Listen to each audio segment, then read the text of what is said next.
Hello friends,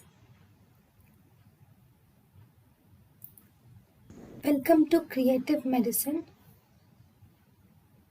In this lecture, we will learn about Radiology in rheumatoid arthritis. In rheumatoid arthritis, in the X-ray, you can see that there are four stages of X-ray progression of rheumatoid arthritis. In the X-ray, first we will see presence of periarticular osteoporosis is seen in the X-ray. In the X-ray, we will see presence of periarticular osteoporosis. There will be loss of articular cartilage is seen. There is loss of articular cartilage or joint space is lost.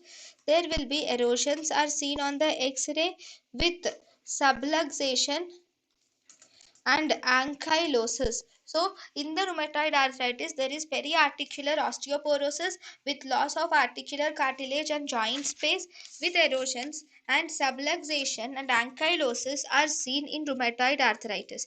Now, one more important thing is the rheumatoid arthritis can be divided into two types. One, we have early rheumatoid arthritis. Second, we have late rheumatoid arthritis.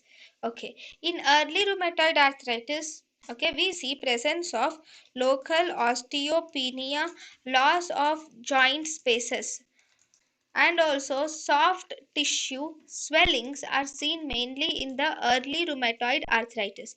Whereas we also have late rheumatoid arthritis. In late rheumatoid arthritis, there is erosion of the periarticular surfaces will be seen along with the ulnar subluxation is mainly seen in the late rheumatoid arthritis.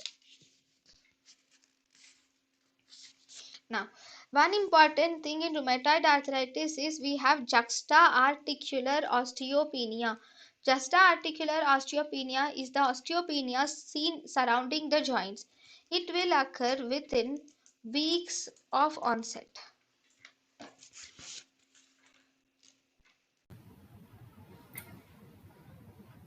thank you and thank you for watching.